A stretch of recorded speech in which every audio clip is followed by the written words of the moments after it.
मरण शैया पर था। स्वभावतः मृत्यु से बहुत भयभीत, क्योंकि मृत्यु के लिए कोई तैयारी तो की नहीं थी, कोई भी करता नहीं। जीवन ऐसे ही बीत जाता है और आखिरी घड़ी जब करीब आती है तब बेचैनी होती। उस दूर की यात्रा के लिए कुछ आयोजन तो किया नहीं था। बहुत घबराने लगा। उसके बेटों ने अपने पिता के जीवन के लिए भिक्षु संघ के साथ भगवान को निमंत्रित करके दान दिया।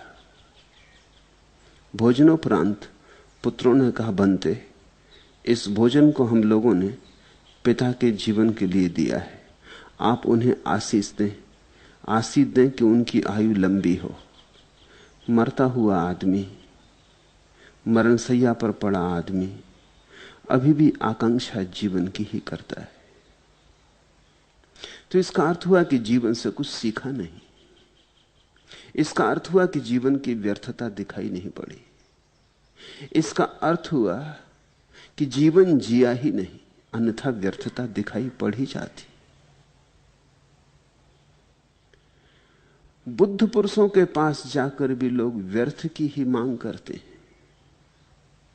आशीष भी मांगते हैं तो आसार के लिए मांगते हैं। उसके पुत्रों ने कहा, आशीष दें भगवान कि हमारे पिता की आयु लंबी हो।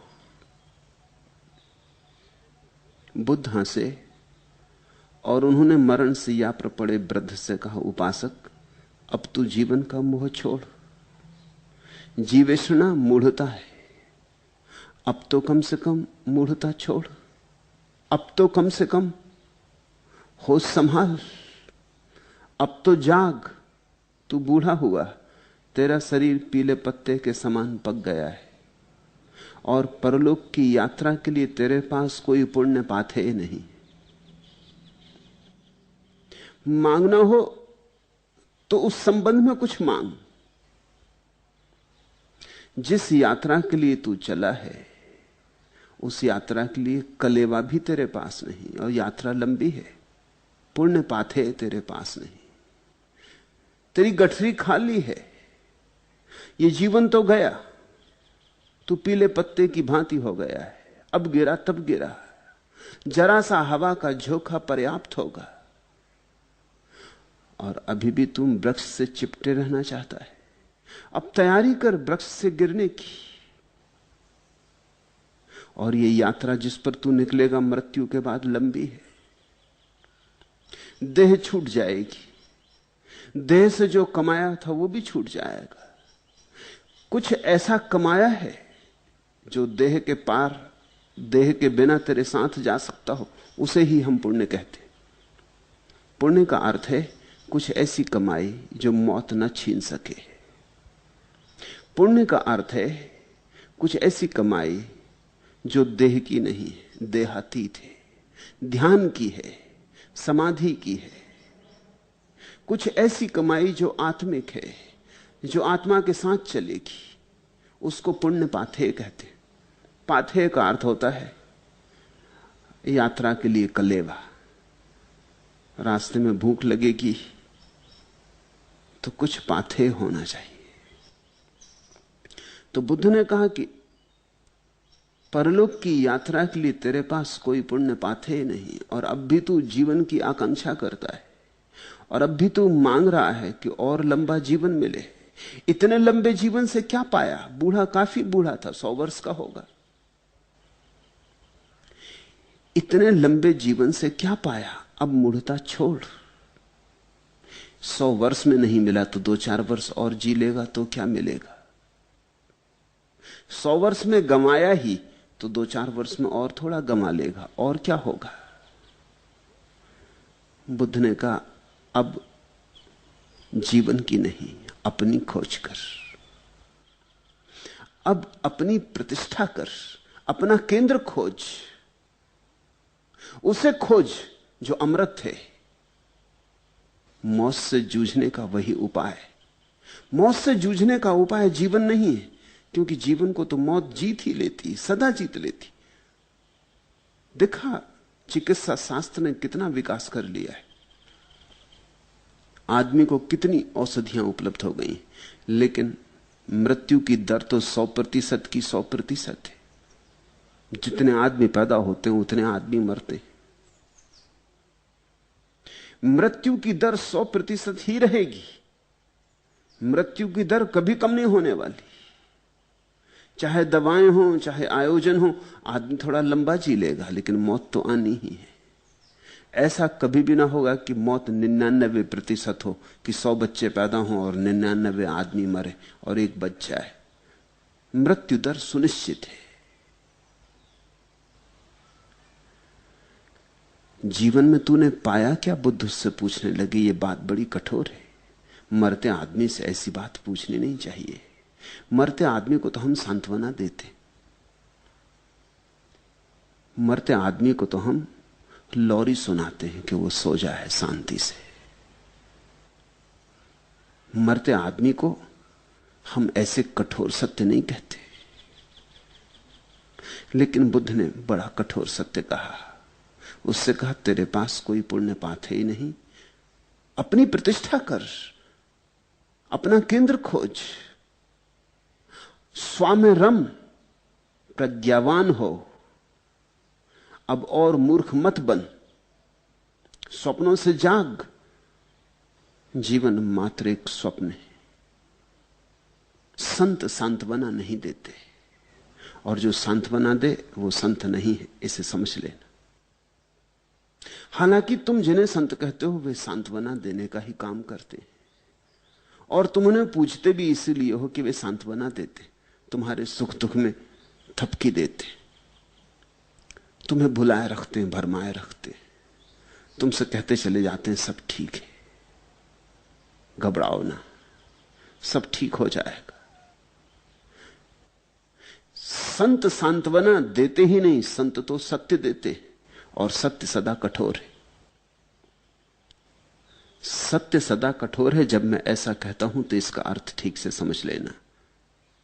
सत्य अपने आप में कठोर नहीं, लेकिन तुम इतना असत्य में जिए हो इसलिए सत्य कठोर मालूम होता है।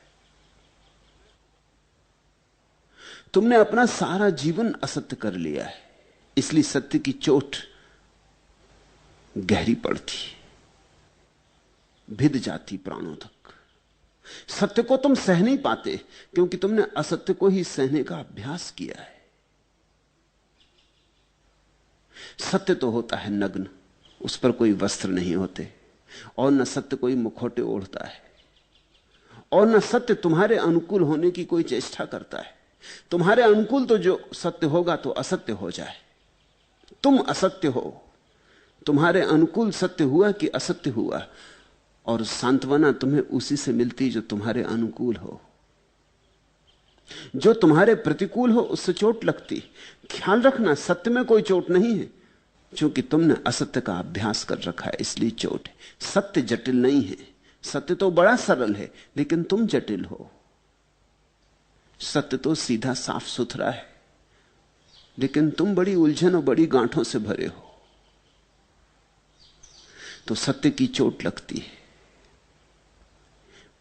संत चोट करते हैं क्योंकि चोट ही एकमात्र आशा है, चोट में ही आश्वासन है, शायद तुम जग जाओ। इसलिए संतों को हम धन्यवाद भी नहीं दे पाते, और जब तक हम धन्यवाद देने को तैयार होते हैं तब तक संत जा चुके होते। जीसस को तुमने धन्यवाद दिया, बुद्ध को तुमने धन्यवाद दिया, हां, फिर मर जाने के बाद तुम हजारों साल तक पूजा करते हो। यह पश्चाताप है, तुम्हारी पूजा पश्चाताप है। तुम पश्चाताप करते हो कि हम धन्यवाद नहीं दे पाए, चूक गए, और यह सदा हुआ है। असंतों की तुम पूजा करते हो। तुम जरा अपने मन की बात पहचानना, परखना, तुम किसे संत कहते हो? जिसके पास जाके तुम्हें सांत्वना मिल जाए। तुम्हारा संत सांत्वना का नाम है, जो तुम्हारी पीठ थपथपा दे, जो तुमसे कहते घबराओ मत, जो तुमसे कह दे मेरा हाथ तुम्हारे सिर पर है, जो तुमसे कह दे मेरी आशीष तुम्हारे साथ है, जो तुमसे कह दे कि प्रार्थना कर लो परमात्मा सब ठीक कर देगा, कि ये मंत्र जप लो, कि ये ताबीज ले लो, इससे सब ठीक हो जाएगा, जो तुम्हें सस्ते नुस्खे दे देता है और सस्ते नुस्खों में तुम सो जाते हो, जो तुम्हें सांत्वना देता है वह तुम्हारा दुश्मन है, क्योंकि उसकी सांत्वना के कारण ही तुम जागोगे नहीं। उसकी सांत्वना एक तरह की सामक दवाई है, ट्रैंकुलाइजर है, अच्छी लगती, मीठी लगती, पर जो मीठा लगता है वो सभी अमृत थोड़ी होता है। सच तो यह है कि जिसको भी तुम्हारे गले के भीतर जहर उतारना हो, उसे जहर पर मिठास का लेप करना पड़ता है। सांत्वना मीठा जहर है, मारेगा, इससे तुम जागोगे नहीं। इसलिए बुद्ध पुरुष चोट करते हैं, उनके वचन तीर की तरह छिद जाते हैं।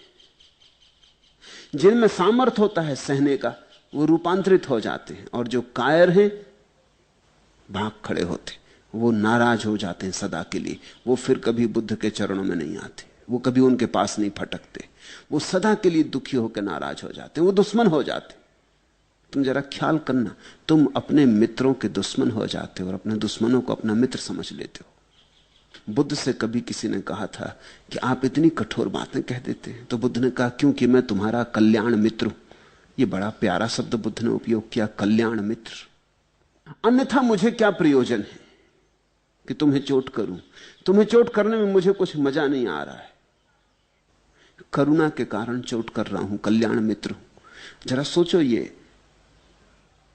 घटना, आदमी मर रहा है, अभी तो उससे कहना था बिल्कुल ना घबराओ, अभी कहां मौत, अभी तो तुम जवान हो, अभी तो तुम्हारे चेहरे पर कैसी रौनक जवानी की, अभी कहां मरना है, अभी उठ बैठोगे, सब ठीक हो जाएगा, बीमारी है आई है चली जाएगी, घबराओ मत।